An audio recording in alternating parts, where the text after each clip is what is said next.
ध्यायतो विषयान् पुंसः सङ्गस्तेषूपजायते सङ्गात् सञ्जायते कामः कामात् क्रोधोऽभिजायते.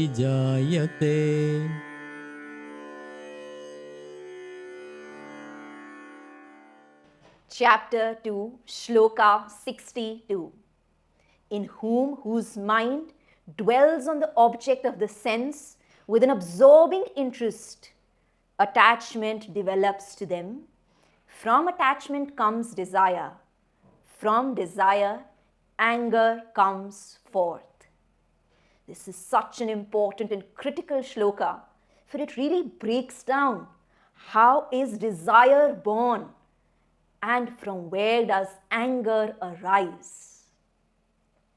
Otherwise, we often see desire as inbuilt into our human nature, and we find human nature as very difficult to change. But when we break it down like this, it becomes crystal clear. It all begins with the mind concentrating on an object of the sense, which is why when people try to lose weight, many times they feel that now they are even more addicted to food. The reason being they constantly start to think about food. They're constantly researching about food. They're constantly watching videos about food and recipes. And thus, instead of developing a detachment from food, they end up getting more attached to food. The reason being their mind is so much absorbed into thinking, contemplating about food. So meditation, contemplation, looking at something with an absorbing interest is the birthplace of desire. It is for the same reason from a yogic point of view, it does not matter whether one physically engages in the act of sex or not. The very fact that one's mind engages with imagery and thoughts about sexual activity with absorbing interest is enough to say that one engages in sexual activity. Once again, here one is not judging sexual activity, but one is saying that celibacy, brahmacharya, is not just an outer practice, it is also an inner practice. Until the time that energy exists inside, it has not been sublimated, transmuted, or transformed. Again, I am not professing or saying that one has to necessarily, through a moral mental rule, transform this energy. But what I'm suggesting is, from a yogic point of view, what matters is what is happening on the inside.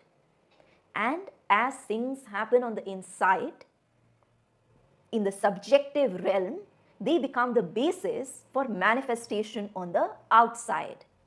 Similarly, anger. A lot of people feel that they don't get angry. Well, they may not be showing aggression outwardly. Outwardly, they may be submissive. But inwardly, if they feel irritated, frustrated, if they feel angry, if they feel uncomfortable and yet they don't say something, that impetus of anger still resides in us. What makes it even more interesting or complex is the fact that many times we are not aware of what is happening on the inside, which is why self-observation is the very foundation, fundamental of yoga, the ability to observe one's inner realm without judging it. And as one begins to observe one's inner realm without judging it, one begins to take a step back from one's outer surface nature and have at least one part of one's being ground itself into the witness consciousness, the pure consciousness that just sees reality as it is without a sense of identification to the narrow human personality that we think we are. Anyway, coming back. So as the mind meditates on something, looks at something with an absorbing interest, slowly an attachment begins to develop towards it, and from that attachment comes desire. And when that desire is not fulfilled, comes anger. Let's say one is watching a lot of reels on ideal man-woman relationships. One is unconsciously meditating on the ideal man-woman relationship. So one is grappling on it with an absorbing interest. And as one does that, slowly an attachment to that ideal forms. That an ideal man in a relationship behaves like A, B, C, D, E. An ideal woman in a relationship behaves like A, B, C, D, E. And now when you're practically in a relationship, you start expecting, because you're attached to that ideal, you start desiring that even my partner will do that A, B, C, D, E. But your partner is a unique aspect of the divine. Your partner may be expressing love in other ways, in XYZ ways and not ABC ways. And so instead of acknowledging and appreciating the way your partner is expressing one's love, you're attached to the ideal and you desire your partner to do those things, and your partner is not doing those things. And so you get frustrated, irritated, and angry. This is a pattern that we all go through in our everyday lives. But to be able to see this process in its micro details will help us free ourselves from the cycle that goes between absorbing interest, attachment, desire, anger. That's the cycle from which one's got to break free. To break free from anything, first is to very objectively see it within oneself.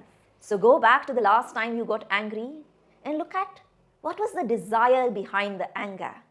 And then look at how did that desire come into being in the first place. What was the attachment behind the desire? And then behind it, look at how is it that you are spending your time, energy, and attention focusing on something with absorbing interest, and how you can replace that object of meditation with meditating on the divine, with meditating on a higher ideal, on your own highest reality, meditating on what is it that the divine will wants to do through me, meditating on the divine consciousness. So with that happy contemplation, I wish you all the best, and I shall see you in the next video. You found the video to be useful. If you would like to continue your journey with us, if you would like to help us support you in your journey, click on the link below and join us for a 2.5-hour signature masterclass called the Awakening Karma Yogi Workshop, where we run you through the fundamental stages of awakening to become a Karma Yogi, to be peaceful inside and successful outside. We talk about Swabhava, our true nature, and Swadharma, our soul's purpose, which are the building blocks of a life affirming, not a life negating spirituality. So if you found this video to be useful, click on the link below and I shall see you at the workshop.